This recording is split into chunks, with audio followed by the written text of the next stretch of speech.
봉독하겠습니다. 그들이 무리에게 이르매 한 사람이 예수께 와서 꿇어 엎드려 이르되 주여 내 아들을 불쌍히 여기소서. 그가 간질로 심히 고생하여 자주 불에도 넘어지며 물에도 넘어지는지라. 내가 주의 제자들에게 데리고 왔으나 능히 고치지 못하더이다. 예수께서 대답하여 이르시되 믿음이 없고 패역한 세대여, 내가 얼마나 너희와 함께 있으며 얼마나 너희에게 참으리요. 그를 이리로 데려오라 하시니라. 이에 예수께서 꾸짖으시니 귀신이 나가고 아이가 그때부터 나으니라. 이때 제자들이 조용히 예수께 나와 이르되 우리는 어찌하여 쫓아내지 못하였나이까. 이르시되 너희 믿음이 작은 까닭이니라. 진실로 너희에게 이르노니 만일 너희에게 믿음이 겨자씨 하나만큼만 있어도 이 산을 명하여 여기서 저기로 옮겨지라 하면 옮겨질 것이요 또 너희가 못할 것이 없으리라. 갈릴리에 모일 때 예수께서 제자들에게 이르시되 인자가 장차 사람들의 손에 넘겨져 죽임을 당하고 제3일에 살아나리라 하시니 제자들이 매우 근심하더라. 아멘. 마태복음 강의 106회차입니다. 오늘은 마태복음 17장 14절부터 23절의 말씀을 가지고 오해라는 제목으로 함께 나누기를 원합니다. 부제목은 너희 믿음이 작은 까닭이니라입니다. 우리는 일상에서 참 많은 오해를 합니다. 그죠? 예. 거의 하루에도 몇 번씩 오해를 하죠. 오해 때문에 다툼이 일어나고요. 오해 때문에 싸움이 일어나죠. 가정에서도 또 학교에서도 직장에서도 교회에서도 만나는 자리마다 오해가 일어납니다. 그 오해 때문에 마음이 상하기도 하고 그 오해 때문에 다른 사람에게 상처를 주기도 하죠.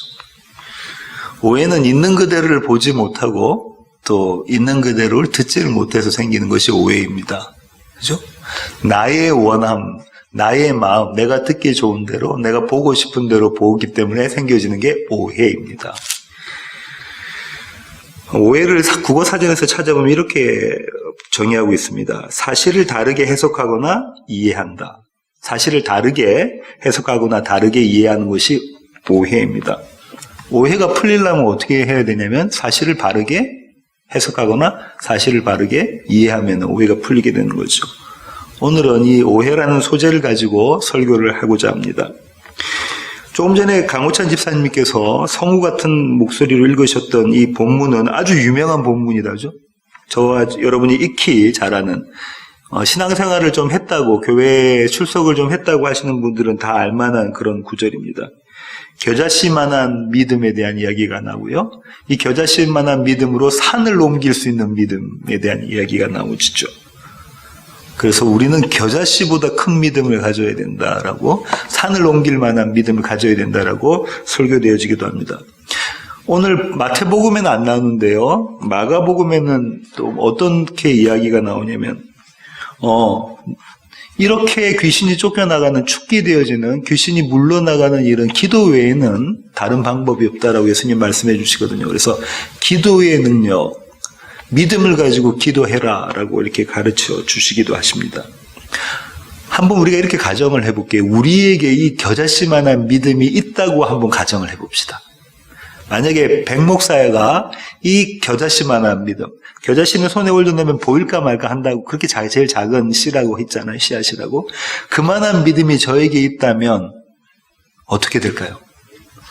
이 자리가 차고 넘칩니다. 그렇지 않겠습니까? 제가 이 산으로 들려 저쪽으로 옮겨라. 바다에 꽂혀라. 아니 뭐가 조금 움직여라. 이 정도만 하면 암 걸리신 분들 이렇게 고쳐드리고 이렇게 하면 이 자리가 메어지겠죠. 스타가 됩니다. 스타가 돼서 돈방석에 앉게 되죠. 뭐가 있으면요. 저에게 겨자씨만한 믿음이 있습니다. 태양아, 너에게 겨자씨만한 믿음이 있으면 산을 옮길 만한, 네 마음대로 산을 옮길 만한 믿음이 있으면 뭐 하고 싶습니까? 머릿속이 지금 복잡합니다. 하고 싶은 게 너무 많아서, 그죠? 강호찬 집사님에게 겨자씨만한 믿음이 있으면 뭘 하시고 싶으십니까? 예. 어쩌면 비즈니스를 대박나게 그렇게 하실지도 모르고. 그렇죠? 자기한테 해코지한 사람, 자기를 모욕 줬던 사람, 자기의 자존심을 상하게 했던 사람, 저 사람 망하게 해야지. 나에게 좀 좋은 사람에게는 저 사람 잘 되게 해줘야지. 만약 우리 모두에게 이런 믿음, 겨자씨만한 믿음이 있다면 저와 여러분이 살고 있는 이 세상은 난장판이 될 겁니다. 그렇지 않겠습니까? 산을 움직일 수 있는 믿음이 있다면 이 세상은 난장판이 될 겁니다. 왜냐하면 우리의 마음대로 우리가 믿음을 발휘하게 되기 때문에 그렇죠. 오늘 본문은요, 전후 문맥을 살펴봐야 되는데요. 16장 21절 한번 보실까요? 16장 21절.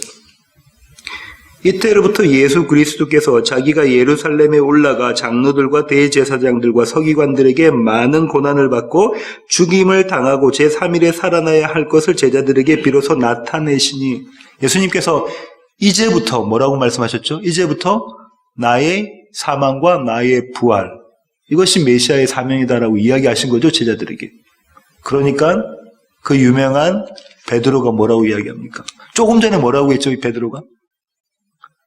주는 그리스도시요 살아계신 하나님의 아들입니다. 주가 메시아입니다. 예수님이 나의 선생이신 예수님의 메시아입니다라고 멋들어지게 신앙 고백했던 그 자가 이 말씀, 십자가와 빈무덤, 사망과 부활을 말씀하시니까 이것이 메시아의 사명이야, 이렇게 말씀하시니까 어떻게 하죠? 그 예수님을 꾸짖어서 그렇게 하지 마십시오라고 이야기를 하죠. 도대체 일어나면 안 됩니다 라고 이야기를 합니다. 그러니까 주님께서 그때 말씀하신 것이 자기 부인과 자기 십자가의 의미를 가르쳐 주신 거죠. 오늘 본문의 맨 마지막 구절이 어떻게 되는가 한번 보실게요. 22절부터 보세요. 갈릴리에 모일 때에 예수께서 제자들에게 이르시되 인자가 장차 사람들의 손에 넘겨져 죽임을 당하고 제3일에 살아나리라 하시니 제자들이 매우 근심하더라. 주님이 또 무슨 말씀을 하십니까? 또 역시나 십자가와 빈무덤, 예수님의 사명에 대한, 메시아의 사명에 대한 말씀을 하시자 제자들이 어떻게 했다고요? 근심했다. 매우 근심했다. 이 근심은 슬픔이 막 북받쳐 오르는 근심이거든요. 헬라어로 보면. 그러면 이때도 마찬가지로 예수님이 자신의 사명이 십자가다라고 말씀을 하시니까는 이들이 근심한 거잖아요. 믿음 없음에 대한 이야기인 거죠. 그러면 이 두 구조가 머리하고 꼬리로 해서 가운데 있는 내용은 전부 다 뭐에 대한 설명이냐면 믿음이라는 것은 이런 것이다라는 것을 설명해 주시는 거예요. 믿음은 이런 것이야? 믿음은 이런 것이야. 믿음은 네가 너를 부인해야 되고 네가 너 십자가를 져야 돼. 제가 십자가의 의미, 지고 갖는다는 의미 말씀드렸죠. 그런 것이 믿음이야. 믿음은 변화산에서 두 증인이 나타나잖아요. 예수님이 영광 가운데 그 몸이 바뀌시고 하얗게 되시는 거죠. 이 새하얗다는 하다는 건 거룩을 의미한다고 말씀드렸습니다. 그때 두 증인이 나타납니다. 모세와 엘리야가 나타나서 그들이 예수님과 나눴던 얘기가 뭐라고요? 예수님의 별세, 십자가에 대한 이야기하죠. 십자가 빈무덤. 믿음은 이런 것이야를 계속해서 말씀해 주시고 계시는 거라고요. 그 내용 가운데, 그 맥락 가운데 오늘 본문이 위치합니다. 요만한 믿음만 있으면 이 산으로 들려서 저 산으로 옮기는 그런 믿음 너희가 발휘해라라는 그런 이야기가 아니라는 거예요. 그 맥락 안에 들어있기 때문에. 예수님이 이렇게 말씀하시는 거죠. 오늘 본문을 통해서 너희가 믿음을 오해했구나. 믿음은 너희가 생각하는 그런 멋들어지는 것이 아니라 너희의 원함이 너희의 원함대로 이루어지는 것이 아니라 믿음은 십자가와 빈무덤이다. 믿음은 사망과 부활이다. 믿음은 자기 부인과 자기 십자가다. 그 이야기를 지금 그 이야기를 해주시고 계시는 겁니다. 오늘 마태복음과 병행되는 본문을 한번 보시겠습니다. 마가복음 9장입니다. 마가복음 9장 14절부터 29절 한번 보실까요? 마가복음 9장 14절부터 좀 깁니다. 마가복음 9장 14절부터 29절 찾으셨으면 제가 한번 읽어보겠습니다. 이에 그들이 제자들에게 와서 보니 큰 무리가 그들을 둘러싸고 서기관들이 그들과 더불어 변론하고 있더라. 온 무리가 곧 예수를 보고 매우 놀라며 달려와 문안하거늘 예수께서 물으시되 너희가 무엇을 그들과 변론하느냐? 무리 중에 하나가 대답하되 선생님 말 못하게 귀신 들린 내 아들을 선생님께 데려왔나이다. 귀신이 어디서든지 그를 잡으면 거꾸러져 거품을 흘리며 이를 갈며 그리고 파리해지는지라. 내가 선생님의 제자들에게 내쫓아달라 하였으나 그들이 능히 하지 못하더이다.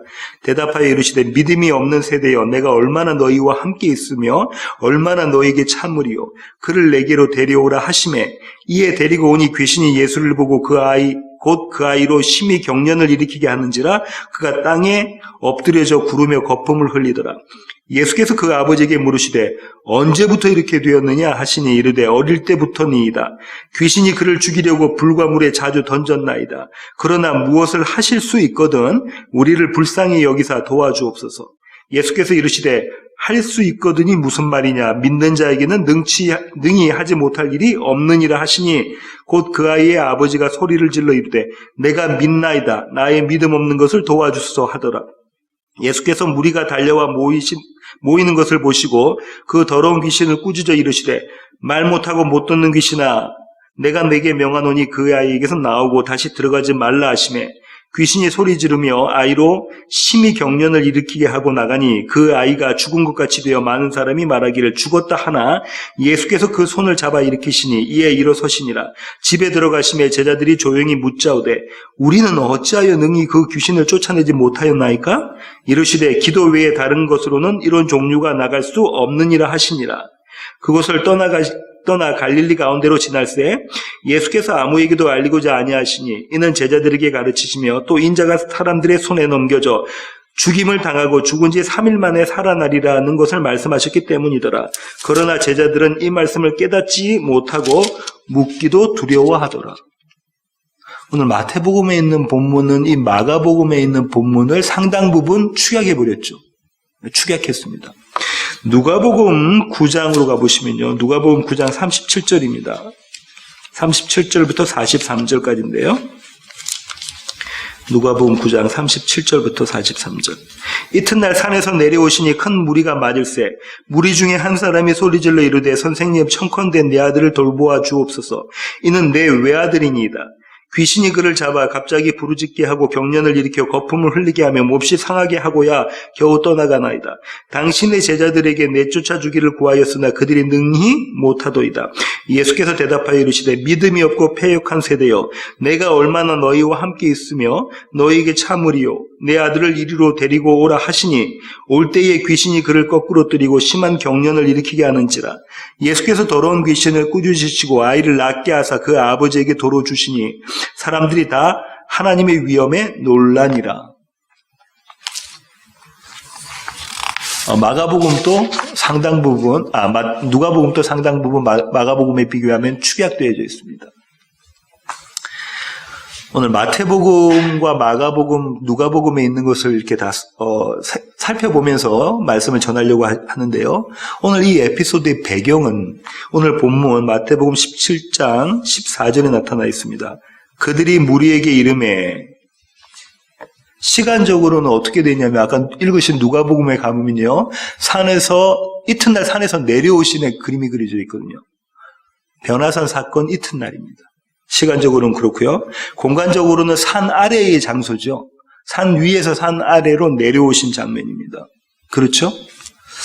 산에서 내려오는 이미지가 뭐라고 말씀드렸습니까? 지난 시간에 출애굽기에서 모세가 시내산에서 하나님의 계명, 돌판을 들고 밑으로 내려오는 장면이라고 말씀을 드렸죠.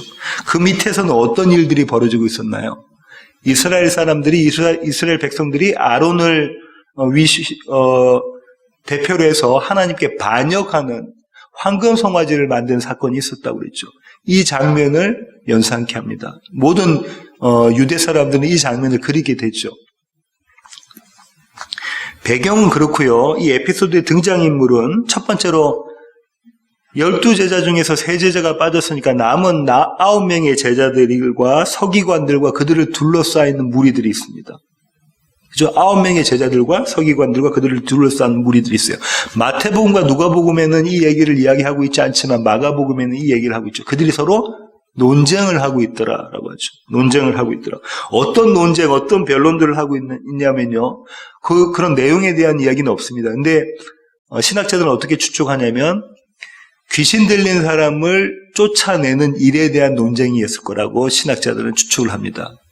축기라는 거죠. 귀신을 쫓아내는 것에 대한 논쟁. 왜 그렇게 생각을 하냐면요. 유대인 역사가 요세푸스에 의하면 이렇습니다. 하나님은 솔로몬에게 귀신을 쫓아낼 수 있는 지혜를 주셨다. 그래서 솔로몬이 주문을 썼다는 거죠. 그 주문을 외우면 귀신이 쫓아낸다. 이게 전승으로, 마치 이 전설처럼 그 전승으로 내려온 거죠. 그걸 썼니 안 썼니, 그걸 써야 되는 거다, 뭐 이런 이야기들이 오고 갔을 것이다, 이렇게 추측을 합니다. 추측이죠. 그러고 난 다음에 또 다른 그룹의 등장인물이 나오는데요. 예수님과 세 제자죠. 베드로, 그다음에 야고보, 요한, 이 산에서 내려오는 그 무리가 나타나고요. 근데 이 무리들은 어떤 무리냐면요. 예수님의 변화하셨던 모습, 예수님이 영광 가운데 계셨던 모습, 예수님의 원래의 정체성을 봤던 자들이잖아요. 이 세 사람은.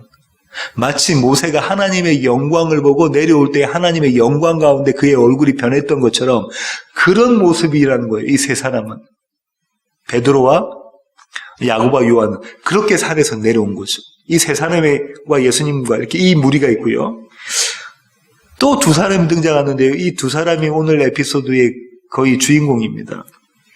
한 남자가 등장하죠. 이 남자는 예수께 와서 꿇어 엎드립니다.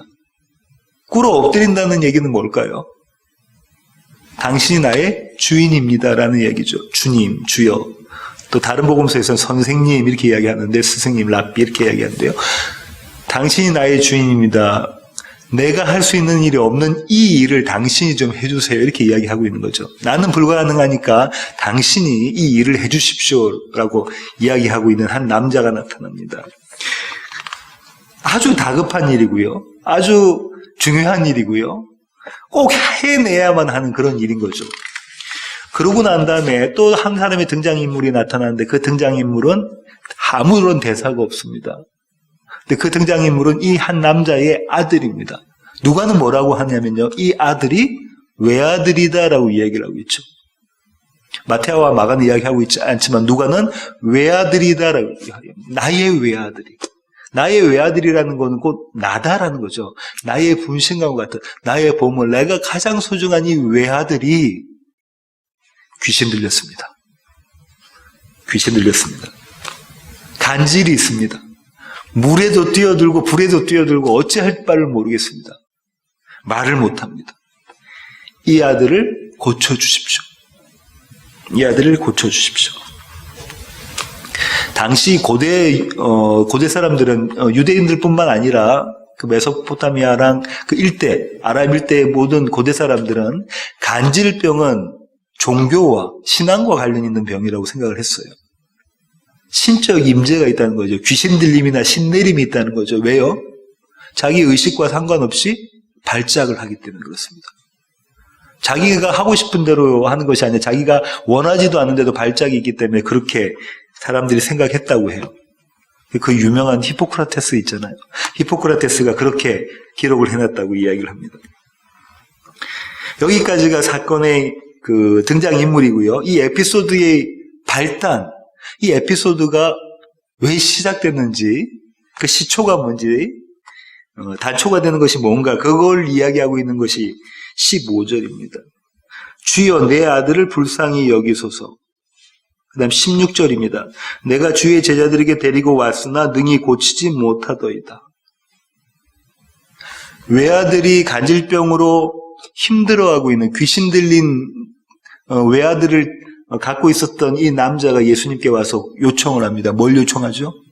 나의 분신인, 내가 가장 소중하게 생각한 이 아들을 고쳐주세요라고 요청하죠. 그러면서 덧붙이는 얘기가 뭡니까? 선생님의 제자들은, 주님의 제자들은 이 병을 고쳐주지를 못했습니다. 이 애를 낫게 해주지를 못했습니다라고 이야기를 하죠. 이게 이 에피소드, 믿음에 관한 이야기의 시작점입니다. 시작 포인트입니다.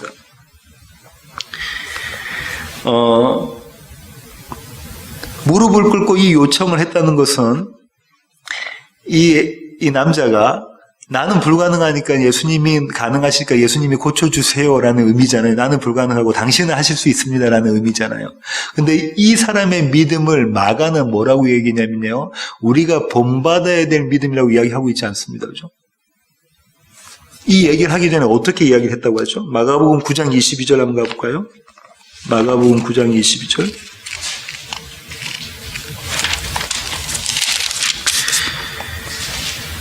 무엇을 하실 수 있거든 우리를 불쌍히 여기사 도와주옵소서. 주님, 제가 주님의 자비, 주님의 긍휼, 주님의 은혜를 구하는데요. 만일 주님께서 하실 수 있으면 그렇게 해주십시오라고 이야기하고 있네요. 무엇을 하실 수 있으면. 그때 그 주님께서 아주 유명한 말씀을 하시죠. 그게 뭡니까? 할 수 있거든이 무슨 말이냐. 믿는 자에게 능치 못함이 없느니라. 이 예전 버전으로 그렇게 돼 있죠. 우리가 모두 외우고 있는 신앙생활을 1년만 했다고 해도 교회 1년만 나왔다고 해도 외우고 있는 그 구절이 뭡니까? 이 구절이잖아요. 할 수 있거든이 무슨 말이냐. 믿는 자에게는 능치 못함이 없느니라.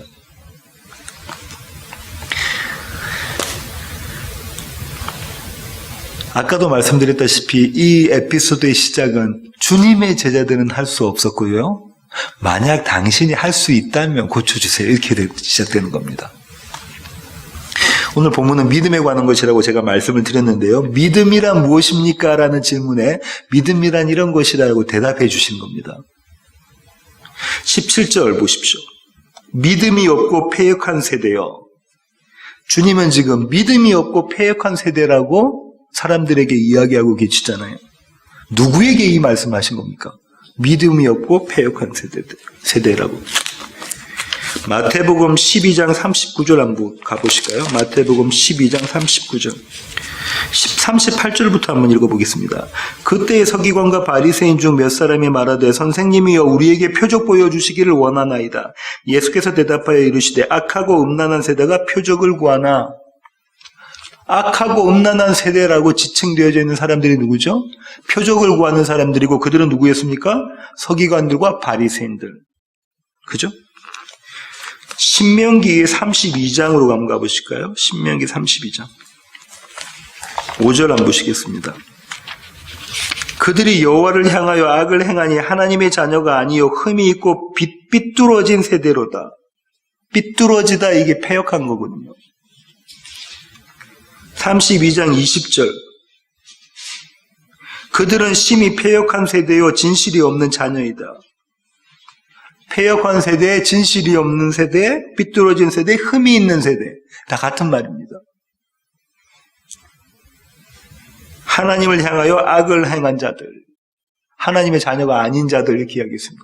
근데 지금 신명기에서 이야기하고 있는 이 사람들이 누군가요? 이스라엘. 그죠? 이스라엘. 자, 그러면 서기관과 바리새인들이 그 자리에 있었고요. 큰 무리들이 그 자리에 있었습니다. 그들은 전부 다 악하고 패역한 세대였습니다. 믿음이 없고 패역한 세대였죠. 오늘 이 본문에서는 누굽니까? 믿음이 없고 패역한 세대가 누굽니까? 오늘 본문에서. 에피소드의 발단이 뭐라고요?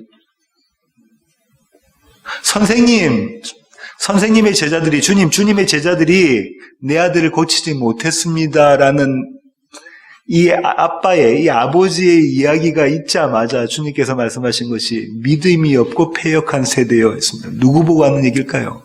제자들에게 하는 얘기죠. 제자들이 뭐가 없다는 거예요? 믿음이 없다는 거예요. 제자들이 뭐 하다는 얘기죠? 패역한 세대라고 이야기하고 계시는 거잖아요. 너무 심한 모욕 아닙니까? 예수님과 함께 3년을 다니고 그 주위에서 큰 무리들 이끌고 다니는 12명의 제자들. 그죠? 그 제자들 보고 믿음이 없고 패역한 세대, 악하고 음란한 세대라는 그 호칭 말씀을 하신 거라고. 아니, 간질병을 좀 못 고칠 수도 있죠. 질병을 못 고칠 수도 있죠. 근데 어떻게 선생님이 제자들에게 이런 이야기를 할 수 있습니까? 예수님이 욕쟁이십니까? 만나는 사람마다 뭐라고 말씀하시는 거죠? 악하고 음란한 세대, 독사의 새끼들, 독사의 자식들아, 믿음 없고 패역한 세대요. 예수님이 욕쟁이십니까? 만약에 저와 여러분이 예수님께로부터 이런 이야기를 듣는다면 우리는 어떻게 반응할까요? 강명희 집사님 보고 이런 믿음 없고 패역한 세대요 이렇게 이야기를 합니다. 지금은 복음을 알고 계셔가지고 예 하고 받아들이시겠죠. 예수님이 아닌 다른 사람이 나한테 그렇게 이야기하면 어떻게 받아들일까? 어떻게 반응하겠습니까? 네, 태양에 그랬는데요.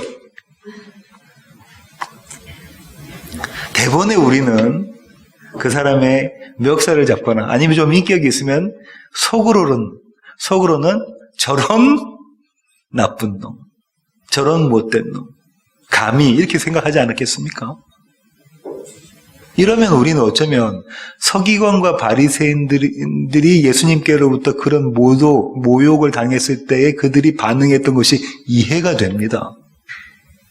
왜냐하면 그 모습이 바로 내 안에 있거든요. 누군가 나를 그렇게 찔러버리면 나는 그렇게 반응할 거거든요. 강호찬 집사님이 절대로 안 그러시겠지만 저보고 목사님 설교 그만하고 내려오세요 라든가 오늘 설교가 왜 그러셨습니까? 도대체가 듣지 못하겠습니다 이야기하면 제가 복음을 만나는 제가 속으로는 불끈 올라오겠죠. 서기관과 바리새인의 반응은 지극히 당연한 겁니다. 왜냐하면 그 반응이 똑같이 저와 여러분 안에서 일어나기 때문에 그렇습니다. 성경에서 말하는 믿음 없음과 패역은 똑같다는 얘기잖아요. 지금 믿음 없음, 이렇게 믿음 없고 패역한 세대라는 건 같은 얘기인 거거든요. 패역이라는 단어의 의미를 아셔야 되는데요. 패역이라는 단어는 이런 겁니다. 길에서 벗어나는 거예요. 우리가 이 길을 걸어가야 되는데 이 길에서 벗어나는 것이 패역한 겁니다. 죄의 헬라어가 뭐죠? 그리그로 하마르티아죠. 그건 어떤 의미인가요? 관역에서 벗어났다라는 겁니다. 길에서 벗어났다. 그럼 패역이 곧 뭡니까? 죄라는 거죠. 그게 뭐라고요? 믿음 없음이라는 거예요. 성경에서 말하는 죄, 성경에서 말하는 패역, 성경에서 말하는 음란, 성경에서 말하는 악함, 이거 전부 다 뭐라고요? 믿음 없음. 믿음 없음이 죄다라는 거예요. 믿음 없음이 죄. 이거 우리가 생각하는 죄와 다릅니다. 그죠? 우리가 생각하는 죄는 다른 사람에게 해코지했거나 뭘 했거나 이런 것이 죄인데 성경에서 말하는 죄는 믿음이 없음이에요. 믿어야 될 대상을 믿지 않는 것, 그것이 죄인 겁니다. 여호와 하나님을 믿지 않는 것, 그분이 보내신 예수 그리스도를 믿지 않는 것이 죄라는 거예요.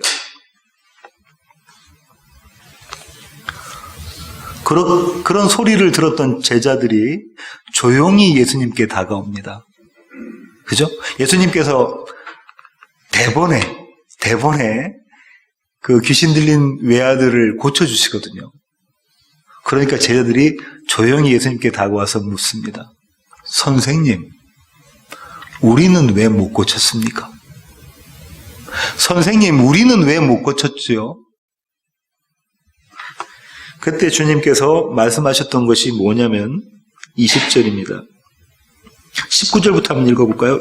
이때 제자들이 조용히 예수께 나와 이르되 우리는 어찌하여 쫓아내지 못하였나이까? 제자들의 체면이 다 구겨진 겁니다. 자존심이 상해진 거죠. 사람들이 듣는 앞에서 믿음 없다고 패역한 세대라는 그런 호칭까지 들었습니다. 그래서 이렇게 물어보니까 주님께서 말씀하시죠. 이르시되 너희 믿음이 작은 까닭이니라. 믿음이 작기 때문에 너희가 그렇다. 믿음이 작다는 얘기는 믿음이 없다라는 거예요.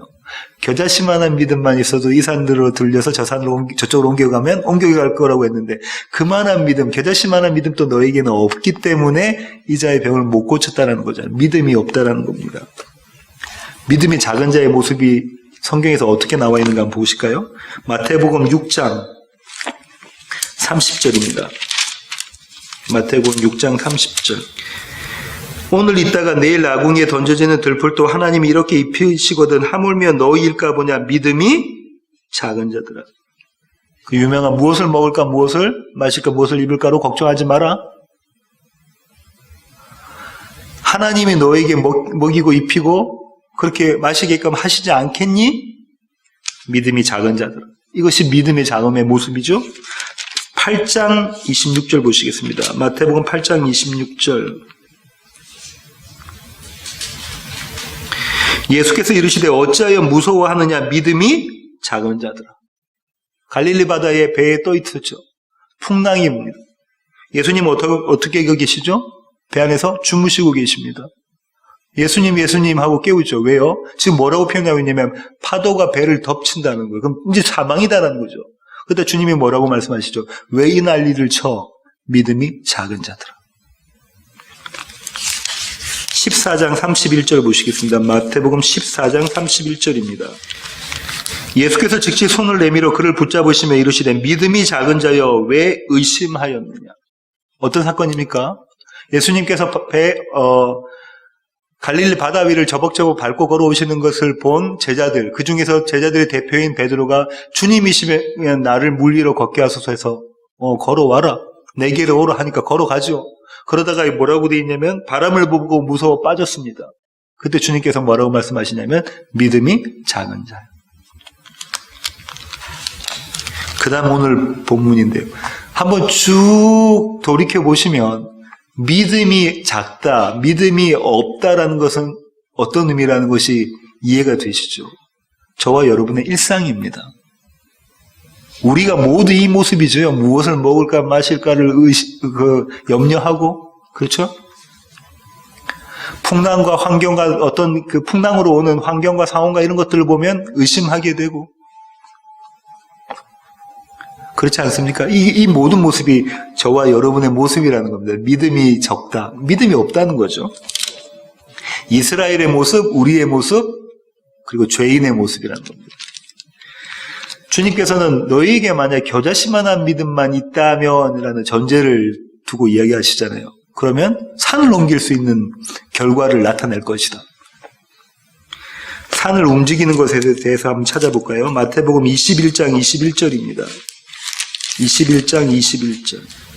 예수께서 대답하여 이르시되 내가 진실로 너에게 이르노니 만일 너희가 믿음이 있고 의심하지 아니하면 무화과 나무에게 된 이런 일만 할 뿐 아니라 이 산더러 들려 바다에 던져지라 하여도 될 것이요 너희가 기도할 때에 무엇이든지 믿고 구하는 것은 다 받으리라 하시니라.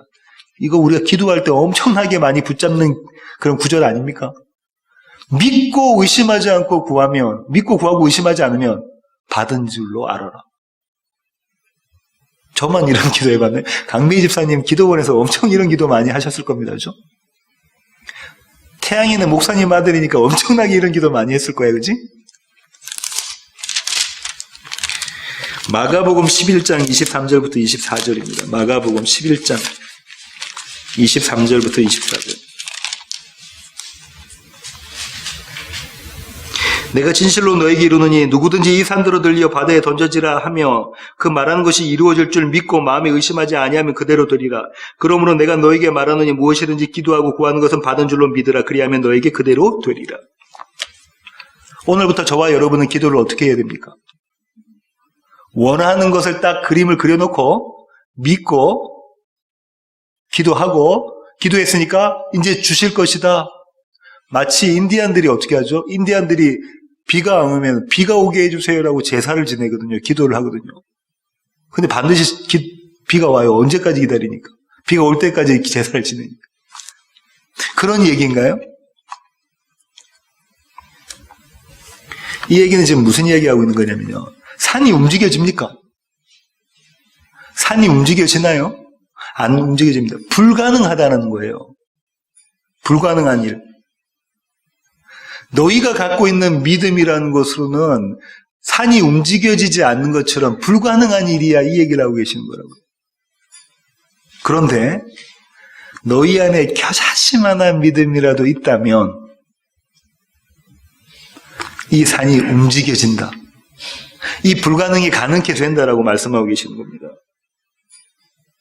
이스라엘의 믿음 없음과 이스라엘에게 믿음 주심에 동시에 이야기하고 계시는 장면입니다. 시편 78편으로 가보겠습니다. 시편 78편 8절부터 11절. 그들의 조상들 곧 완고하고 패역하여 그들의 마음이 정직하지 못하며 그 심령이 하나님께 충성하지 아니하는 세대와 같이 되지 아니하게 하려 하심이로다. 패역이라는 이야기 나왔고요. 정직하지 못하다라고 나왔고요. 하나님께 충성하지 않는다. 그들의 마음이 완고하다라는 이야기가 나왔죠. 10절 그들이 하나님의 언약을 지키지 아니하고 그의 율법 준행을 거절하며 여호와께서 행하신 것과 그들에게 보이신 그의 기이한 일을 잊었도다. 하나님이 하신 일들을 다 잊어버렸다. 17절 그들은 계속해서 하나님께 범죄하여 메마른 땅에서 지존자를 배반하였도다. 배신하였다. 간음하였다는 거죠. 그들이 그들의 탐욕대로 음식을 구하여 그들의 심중에 하나님을 시험하였으며 그뿐 아니라 하나님을 대적하여 말하기를 하나님이 광야에서 식탁을 베푸실 수 있으랴. 하나님을 대적했다고 그러죠. 하나님의 반대편에 서 있었다고 하죠. 22절 이는 하나님을 믿지 아니하며 그의 구원을 의지하지 아니한 때문이로다. 지금 계속해서 뭔 이야기를 하고 있냐면 이 시편 기자가 이스라엘이 패역했는데 이 패역은 믿음 없는 것이다. 하나님의 말씀을 믿지 못하는 것이다. 이 얘기를 계속하고 있는 거죠. 그분의 구원을 의지하지 못한 탓이다. 이 얘기를 계속하고 있습니다. 이것이 원래 이스라엘이 갖고 있었던 믿음, 저와 여러분의 믿음, 오늘 본문에서는 제자들의 믿음인 거죠. 우리는 하나님의 일하심을 믿습니까? 오늘 본문에 보면 이스라엘은 하나님의 일하심을 믿지 않는다는 거예요. 이 믿지 않는다는 것은 이런 의미입니다. 나의 원함이 하나님의 원함과 다르다는 거예요. 나의 원함대로 이루어지지 않으니까 그 하나님을 못 믿는 겁니다. 내가 생각하는 대로, 내가 계획했던 대로, 내가 작정하는 대로, 내가 하고 싶은 대로 이루어지지 못하니까 하나님을 못 믿는 거예요. 나는 고기 먹고 싶고요. 나는 부추 먹고 싶고요. 나는 마늘 먹고 싶은데 하나님은 하늘로부터 내려오는 만나 먹으러 하니까 그 하나님의 구원을 의지 못합니다. 믿지를 못하는 거죠. 동산에 있는 모든 나무의 열매는 네가 먹어도 된다. 나의 원함은 어디에 있죠?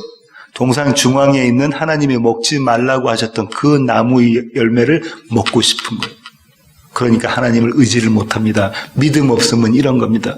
그래서 그 믿음 없음의 표현으로 하나님이 먹지 말라, 먹는 날에는 정령 죽으리라 했던 그 선악과에 손을 내미는 것이죠. 이게 믿음 없음입니다.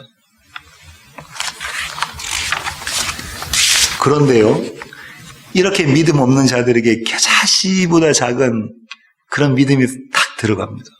그럼 놀라운 변화가 생기는데요. 산이 움직여집니다. 지금 그들에게 예수님께서 말씀하셨던 이 산은 변화산이겠죠. 이스라엘 사람들은 시내산도 생각했겠죠. 또 그 당시에 있던 유대 사람들은 시온산, 예루살렘 성전이 있는 시온산도 생각했겠죠. 이 산이 움직이는 거예요. 산이 움직인다는 얘기는 뭡니까? 옛사람이 새사람으로 바뀌어지는 것. 믿음 없음의 상태에서 믿음 있음의 상태로 바뀌어지는 것이 산이 움직여지는 겁니다. 옛 성전이 허물어지고 새 성전이 새로 그 자리에 세워지는 것이 산이 움직여지는 거죠. 너에게 믿음이라는 것이 들어가면 그렇게 될 거야 라고 주님 말씀하고 계십니다.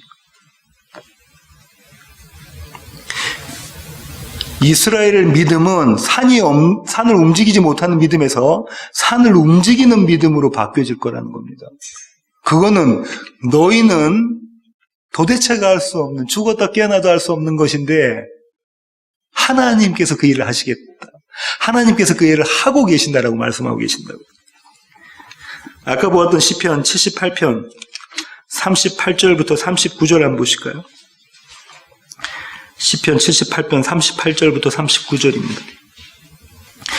오직 하나님은 긍휼하심으로 죄악을 덮어주시어 멸망시키지 아니하시고 그의 진노를 여러 번 돌이키시며 그의 모든 분을 다 쏟아내지 아니하셨으니 그들은 육체이며 가고 다시 돌아오지 못하는 바람임을 기억하셨습니다. 기가 막힌 이야기를 시편 기자가 하고 있죠. 뭐라고 하고 있냐면 하나님이 긍휼하셔서 그들의 죄악을 덮어주셨다는 거예요. 그들이 멋지게 변화된 게 아니라 그들이 갖고 있었던 그 죄악, 믿음 없음의 죄악을 덮어주셨다. 하나님의 긍휼로. 이 그림이 지성소 안에 있죠. 언약궤 안에 인간의 불순종, 믿음 없음이 들어가 있는 그 상자 안에, 그 박스 안에 속죄소 시은자가 덮어지죠. 그 위에 어린 양의 피가 뿌려지고 하나님이 긍휼, 자비, 은혜를 베푸시죠. 주님께서 출애굽기에서 뭐라고 말씀하시냐면 출애굽기 25장에서 내가 거기서 너희와 만나리라. 너희가 죄를 깨끗이 하시고 나와 이제 제대로 된 관계를 갖게 될 것이다. 내가 거기서 너와 만나리라. 이렇게 말씀하셨던 그 자리, 그거를 지금 시편 기자가 이야기를 하고 있네요. 죄악을 덮어주시고. 이게 성전의 의미입니다. 하늘에서부터 내려오는 장막의 의미인 거죠. 그러면서 39절에 뭐라고 이야기냐면요. 그들은 육체이며 가고 다시 돌아오지 못하는 바람임을 기억하셨다. 그들의 능력으로는 이 죄의 문제, 믿음 없음의 문제를 해결하지 못하는 걸 하나님이 아시고 그들에게 은혜를 베풀어 주셨다. 그들의 죄를 덮어주셨다. 이렇게 말씀하고 계십니다. 하나님의 일하심이라는 거죠. 믿음이 하나님의 일하심. 바울이 어떻게 이야기하는가 한번 보겠습니다. 빌립보서 2장 15절입니다. 이는 너희가 흠이 없고 순전하여 어그러지고 거스리는 세대 가운데에서 하나님의 흠없는 자녀로 세상에서 그들 가운데 빛들로 나타내며 12절에 뭐라고 이야기를 했냐면 바울이 두렵고 떨림으로 너희 구원을 이루라 해놓고 그렇게 이야기하고 있죠. 13절 너희 안에서 행하시는 이는 하나님이시니 자기의 기쁘신 뜻을 위하여 너희에게 소원을 두고 행하게 하시나니. 지금 뭐라고 얘기하냐면 바울이 어그러지고 거스리는 세대가 패역한 세대입니다. 믿음 없는 세대, 삐뚤어진 세대, 가야 될 길을 가지 않고 있는, 가야 될 길에서 벗어난, 관역에서 벗어난 그런 세대, 죄 가운데 있는 그 세대와 너희는 구별되었다. 구별된 이유를 뭐라고 이야기하고 있냐면 하나님께서 자기의 기쁘신 뜻대로, 저와 여러분의 뜻이 아니라, 저와 여러분의 원함이 아니라 당신의 기쁘신 뜻대로 너희에게 소원을 두고 행하게 하셨다. 하나님이 하셨다는 거예요. 믿음을 하나님이 주셨다라고 이야기를 하고 있습니다, 바울이. 믿음은 그런 거라는 거죠. 디모데 후서 1장 9절부터 10절 보시겠습니다. 하나님이 우리를 구원하사 거룩하신 소명으로 부르심은 우리의 행위대로 하심이 아니요 오직 자기의 뜻과 영원전부터 그리스도 예수 안에서 우리에게 주신 은혜대로 하심이라. 하나님의 작정, 하나님의 계획, 하나님의 약속을 하나님이 성취하시기 위해서 이 일을 하신다라는 거죠. 이제는 우리 구주 그리스도 예수의 나타나심으로 말미암아 나타났으니 그는 사망을 패하시고 복음으로써 생명과 섞지 아니할 것을 드러내신지라. 십자가와 빈무덤에 대한 이야기를 하고 있죠. 믿음은 이런 거야. 성경은 믿음을 이렇게 이야기합니다. 다시 오늘 본문이 마태복음 17장으로 오셔서요. 바울이 이야기한 것처럼 너희는 믿음을 가져라 했던 그 믿음은 이런 믿음인데요. 22절부터 23절 보실까요? 오늘 본문의 마지막입니다. 갈릴리에 모일 때에 예수께서 제자들에게 이르시되 인자가 장차 사람들의 손에 넘겨져 죽임을 당하고 제3일에 살아나리라. 믿음은 어떻게 만들어지는 거냐면 예수 그리스도의 죽음과 예수 그리스도의 다시 사심으로 십자가와 빈무덤으로 만들어지는 것이다. 이렇게 말씀을 하고 계시니까 제자들이 매우 근심하더라. 믿음이 없더라. 이렇게 그것을 용납을 못하더라는 겁니다. 그들의 원함과 하나님의 원함이 다르기 때문에 그런 거죠. 나의 죽음 자리에, 내가 죽은 자리에 그리스도가 살아나시는 것이 믿음입니다. 나의 죽음과 바꾸어지는 것이 그리스도의 사심이고 그것이 믿음이라는 거죠. 마가복음 9장 22절부터 24절 보실게요. 무엇을 하실 수 있거든 우리를 불쌍히 여기사 도와주옵소서. 예수께서 이르시되 할 수 있거든이 무슨 말이냐. 믿는 자에게는 능히 하지 못할 일이 없느니라 하시니 곧 그 아이의 아버지가 소리를 질러 이르되 내가 믿나이다. 나의 믿음 없는 것을 도와주소서 하더라. 이 귀신 들린 외아들을 갖고 있었던 이 남자, 유대 남자, 아마 이 사람은 이방인이었을 거라고 신학자들은 이야기하는데요. 이 남자가 말하고 있는 게 뭐냐면요. 믿음은 내 것이 아닙니다라는 거예요. 주님, 저의 믿음 없음을 도와주세요. 저에게 믿음을 허락해 주세요. 성경에서 말하는 큰 믿음을 가진 사람들이 어떤 분들인가 한번 살펴보면 믿음이 없다는 것과 대조가 되겠죠. 마태복음 8장 15절입니다. 8장 10절입니다. 마태복음 8장 10절. 예수께서 들으시고 놀랍게 여기고 따르는 자들에게 이르시되 내가 진실로 너에게 이르노니 이스라엘 중 아무에게서도 이만한 믿음을 보지 못하였노라.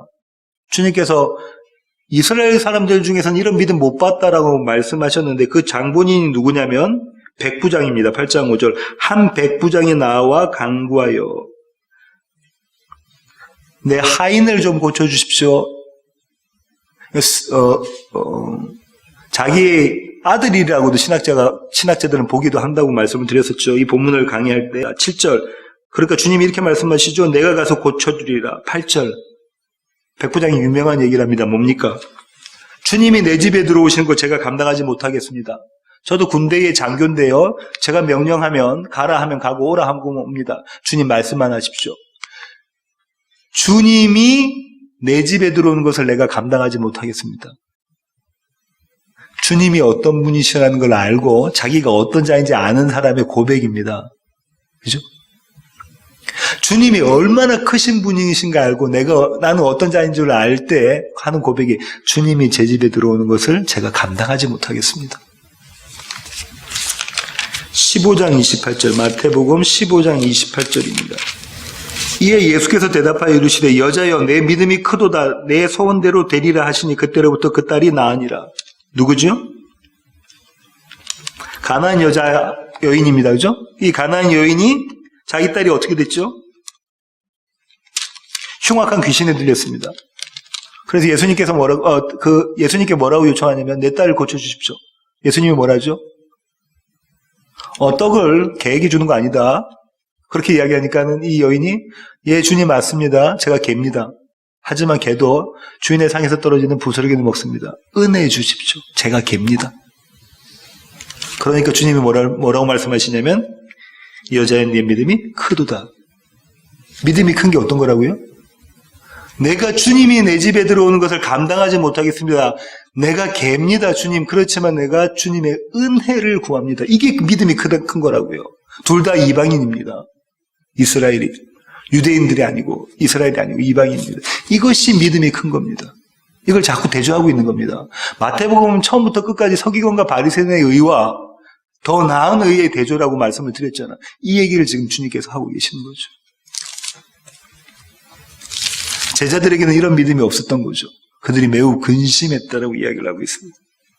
주님께서 제자들에게 뭐라고 말씀하시는 거냐면 너희가 믿음이란 걸 오해했구나. 믿음이 너희 힘으로 발휘 될 수 있다고 너희들이 착각했구나. 아니, 믿음은 하나님의 선물이라는 거죠. 믿음은 자기 부인과 자기 십자가이다. 믿음은 너희의 죽음과 나의 살아남이다. 이거를 말씀해 주고 계시는 거더라고요. 오늘 설교의 결론을 맺도록 하겠습니다. 저는 믿음을 오해한 한 남자를 소개하고 오늘 설교를 끝맺을까 하는데요. 이 남자는 부자입니다.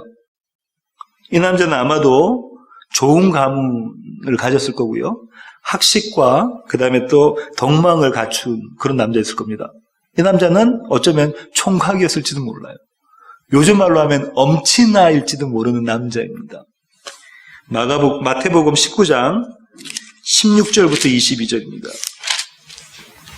어떤 사람이 부자 청년입니다. 주께 와서 이르되 선생님이여 내가 무슨 선한 일을 하여야 영생을 얻으리까? 나중에 이 본문 할 때 제가 자세히 말씀드리겠지만 어떤 의도를 가지고 왔죠? 예, 주님 제가 천국을 가고 싶은데요. 내가 할 건 다 한 것 같은데요. 자기를 자랑하면서 꼭 천국에 가야 되는 그 마음이 여기 담겨져 있죠. 예수께서 이르시되 어찌하여 선한 일을 내게 묻느냐. 선한 이는 오직 한 분이시니라. 내가 생명에 들어가려면 천국에 가려면 계명들을 지키라. 계명들을 지켜라. 예 예수님, 예 선생님 계명 지키겠습니다 하고 돌아가면 되는데 뭐라고 또 질문하죠? 이르되 어느 계명이 오니까 다 지켰다는 거죠.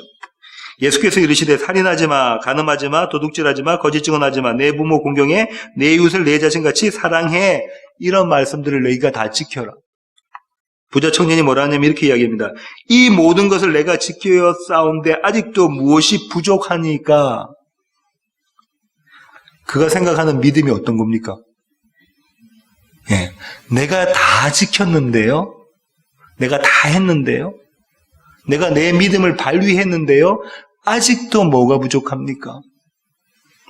주님께서 이렇게 말씀하시죠. 예수께서 이르시되 네가 온전하고자 할진된 가서 내 소유를 팔아 가난한 자들에게 주라. 그리하면 하늘에서 보화가 내게 있으리라. 그리고 와서 나를 따르라 하시니.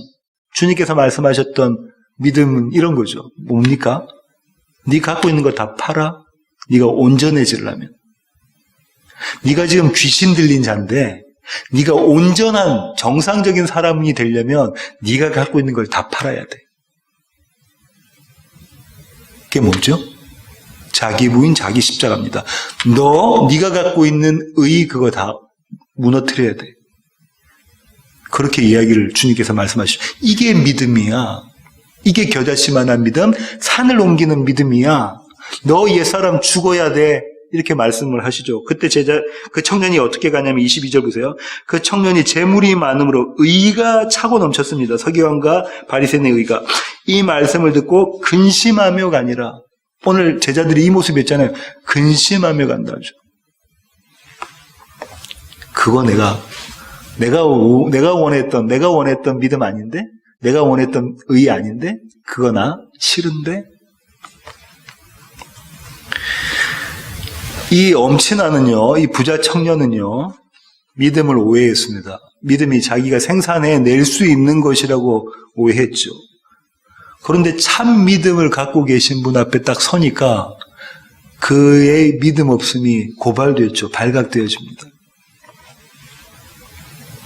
어쩌면요, 우리 모두는 이 부자 청년처럼 이런 믿음에 대해서 오해하고 있는 모습으로 매일매일 살아가는지도 모릅니다. 복음을 안다고 하면서 우리의 모습이 이런 믿음 없음의 모습일 수도 있습니다. 태양이가 칼럼에 썼던 것처럼 그런 모습이 우리 모두의 모습이니까요. 내 믿음을 내가 견고하게 지키겠노라라고 생각하고 있을지도 모릅니다. 우리 자신이요. 믿음이 나를 붙잡고 가야 되는데 내가 믿음을 좌지우지하려고 하는지도 모릅니다. 믿음이 우리를 붙잡고 가십니다. 내가 내 믿음을 좌지우지하면 우리는 결탄코 십자가에 올라서지를 못합니다. 내가 나를 죽이는 자리에 나를 끌고 가지를 못하죠. 믿음이 우리를 붙잡고 가셔야 십자가의 자리, 자기 부인의 자리, 자기 십자가를 지고 가는 자리로 끌고 가시는 거죠. 내가 죽을 때 발휘되는 것이 믿음입니다. 그것이 성경이 말하는 믿음이죠. 하나님께서 원하시는 바른 길을 걷고 있는 자의 모습이 그 모습입니다. 옛 성전의 자리가 허물어지고 그 자리에 새 성전이신 예수 그리스도가 세워지는 것이 믿음입니다. 이런 믿음 가지신 세워지는 교회 모든 교회 가족 되기를 원합니다. 이 믿음으로 함께 나누는 교회 공동체가 되기를 원합니다. 이 믿음으로 기뻐하는 그런 교회 가족 되기를 원합니다. 기도하시겠습니다. 주님, 그렇습니다.